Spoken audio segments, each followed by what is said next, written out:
ಈಗ 51ನೇ ಪ್ರಶ್ನೆಯನ್ನು ಬಿಡಿಸೋಣ. ಇದು ಹಳೆ LBIಯ ಹೋದ ವರ್ಷದ LBIಯ 51ನೇ ಪ್ರಶ್ನೆ ಮತ್ತು ಈ ವರ್ಷದ LBIಯ 53ನೇ ಪ್ರಶ್ನೆ. ಎರಡು ಸಂಖ್ಯೆಗಳ ಮೊತ್ತ 24 ಮತ್ತು ಅವುಗಳ ಗುಣಲಬ್ಧ 182 ಆದರೆ ಆ ಸಂಖ್ಯೆಗಳನ್ನು ಕಂಡುಹಿಡಿಯಿರಿ. ಇಲ್ಲಿ ಏನನ್ನು ಕೊಟ್ಟಿದ್ದಾರೆ ಅವರು? ಎರಡು ಸಂಖ್ಯೆಗಳ ಮೊತ್ತವನ್ನು ಕೊಟ್ಟಿದ್ದಾರೆ ಮತ್ತು ಅವುಗಳ ಗುಣಲಬ್ಧ ಕೊಟ್ಟಿದ್ದಾರೆ. ಮೊತ್ತ 27 ಕೊಟ್ಟಿರೋದ್ರಿಂದ ನಾವು ಸಂಖ್ಯೆಗಳನ್ನು ಏನಂತ ತಗೋಬೇಕು? ಏನಂತ ತೊಗೊಂಡ್ರೆ ನಮ್ಗೆ ಅನುಕೂಲ ಆಗುತ್ತೆ?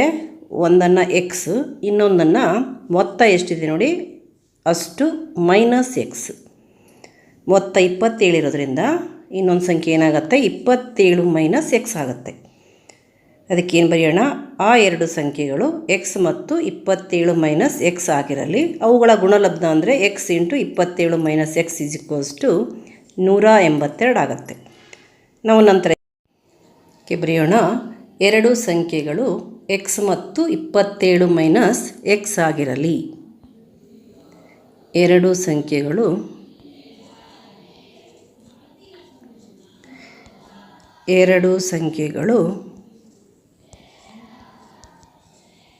x ಮತ್ತು 27 - x ಆಗಿರಲಿ. ಅವೆರಡರ ಗುಣಲಬ್ಧ 182. x × 27 - x = ಎಷ್ಟು? 182.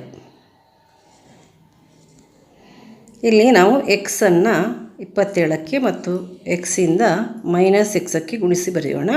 x × 27 ಅಂತಂದರೆ 27x ಆಗುತ್ತೆ. x × -x ಅಂತಂದರೆ -x² ಮತ್ತು ಈ 182ನ್ನು ಎಡಭಾಗಕ್ಕೆ ವರ್ಗಾಯಿಸೋಣ. -182 = 0 ಆಗುತ್ತೆ. ಈಗ ನಾವು ಆದರ್ಶ ರೂಪಕ್ಕೆ ತರಬೇಕಾದ್ರೆ ಮೊದಲಿಗೆ x² ಬರೆಯೋಣ. -x² ಇದೆ, ಅದನ್ನು ಬರೆಯೋಣ. ನಂತರ 27x ಇದೆ, +27x ಬರೆಯೋಣ. ಹಾಗೆ -182ನ್ನು ಮೂರನೇ ಬರೆಯೋಣ =0. ಈಗ ಇಲ್ಲಿ x² ಮೈನಸ್ ಇರೋದ್ರಿಂದ ನಾವು ಮೈನಸ್ಸನ್ನು ಹೊರಗಡೆ ತೆಗೆದ್ರೆ ಬ್ರ್ಯಾಕೆಟಲ್ಲಿ ಎಲ್ಲ ಚಿಹ್ನೆಗಳು ಬದಲಾಗ್ತವೆ. ಇದೇನಾಯಿತು? x² ಆಯಿತು. ಇದೇನಾಯಿತು? -27x ಆಯಿತು, +182 = 0. ಈಗ ನಾವು ಇದನ್ನು ಬರ್ಕೊಳ್ಳೋಣ. x² -27x +182 = 0. ಈಗ ನಾವು ಅಪವರ್ತಿಸಿ ಎಕ್ಸ್ನ ಬೆಲೆಯನ್ನು ಕಂಡುಹಿಡಿಯೋಣ. ಇಲ್ಲಿ ಗುಣಲಬ್ಧ x² × 182. ಗುಣಲಬ್ಧ x² × 182 = 182x². ನಂತರ ಮೊತ್ತ -27x. ಈಗ 182ನ್ನು ಅಪವರ್ತಿಸಬೇಕಾಗಿದೆ. 182x².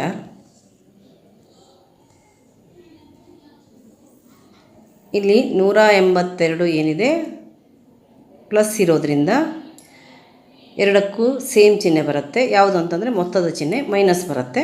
ಮೈನಸ್ ನಾವು 182ನ್ನು ಅಪವರ್ತಿಸೋಣ. 2 9 2 1 ನಂತರ 7 1 7 3 7 3 13 1. ಇಲ್ಲಿ 2 7 14 ಮತ್ತು 13. 14 ಮತ್ತು 13 ಬರುತ್ತೆ.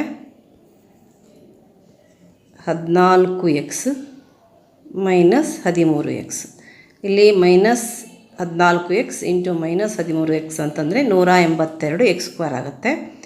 ಮತ್ತು -14x ಮತ್ತು -13xನ್ನು ಕೂಡಿಸಿದರೆ -27x ಆಗುತ್ತೆ. -27x ಆಗುತ್ತೆ. ಈಗ ನಾವಿಲ್ಲಿ ಈ ಮೂರು ಪದವನ್ನು ಒಡೆದುಬಿಟ್ಟು 4 ಪದ ಬರೆಯೋಣ. ಮೊದಲನೇ ಪದವನ್ನು ಹಾಗೆ ಬರೆಯೋಣ. x² -27xನ್ನು ಒಡೆದುಬಿಟ್ಟು -14x ಮತ್ತು -13x ಬರೆಯೋಣ. -14x -13x. ನಂತರ ನಾಲ್ಕನೇ ಪದವಾಗಿ 182 ಬರುತ್ತೆ. +182 = 0. ಮೊದಲ ಎರಡು ಪದಗಳಲ್ಲಿ ಸಾಮಾನ್ಯ ತೆಗೆಯೋಣ. ಸಾಮಾನ್ಯವಾಗಿ ಬರುತ್ತೆ x² ಮತ್ತು -14xಲ್ಲಿ ಸಾಮಾನ್ಯ x ತೆಗೆದರೆ ಬ್ರ್ಯಾಕೆಟ್ನಲ್ಲಿ ಇಲ್ಲಿ ಉಳ್ಕೊಳ್ತು x -14 ಆಯಿತು.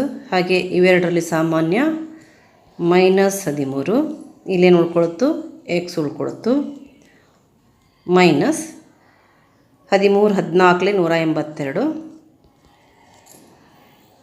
ಈಗ ಇಲ್ಲಿ x -14 ಇದೆ, x -14 ಇದೆ. ಒಂದು ಬ್ರ್ಯಾಕೆಟಲ್ಲಿ ಬರೆಯೋಣ. ಇನ್ನೊಂದು ಬ್ರ್ಯಾಕೆಟ್ನಲ್ಲಿ x -13 ಬರೆಯೋಣ. x -13 = 0. ಈಗ ಇಲ್ಲಿ ನಾವು x -14 = 0, x -13 = 0 ಬರೆಯೋಣ. ಅದನ್ನು x -14 = 0, x -13 = 0. x ಏನಾಯಿತು 0 + 14 ಆಯಿತು. ಸೊ x = 14 ಆಯಿತು. ಇಲ್ಲಿ x = 0 + 13 ಆಯಿತು. x = 13 ಆಯಿತು. ಇಲ್ಲಿ ಇವೆರಡರ ಮೊತ್ತ ಏನಾಗುತ್ತೆ 100. ಇಲ್ಲಿ ನಮಗೆ ಎರಡು ಸಂಖ್ಯೆಗಳು ದೊರಕಿದ್ದಾವೆ, x14 ಮತ್ತು x 13. 14 ಮತ್ತು 13ರ ಮೊತ್ತ 27 ಆಗುತ್ತೆ ಮತ್ತು ಇವೆರಡರ ಗುಣಲಬ್ಧ 182 ಬರುತ್ತೆ. ಅದಕ್ಕೆ ನಾವು ಆ ಸಂಖ್ಯೆಗಳನ್ನು ಇವನ್ನೇ ತಗೋಬೇಕಾಗತ್ತೆ. ನೀವು x 13 ತೊಗೊಂಡ್ರೆ ಇನ್ನೊಂದು 27 - 13 14 ಆಗುತ್ತೆ. x 14 ತೊಗೊಂಡ್ರೆ 27 - 14 13 ಬರುತ್ತೆ. ಇವೇ ಸಂಖ್ಯೆಗಳು ಬರ್ತವೆ. ಅದಕ್ಕಾಗಿ ಆ ಎರಡು ಸಂಖ್ಯೆಗಳು ಏನಂತ ಬರೆಯೋಣ 13 ಮತ್ತು 14. ಆ ಎರಡು ಸಂಖ್ಯೆಗಳು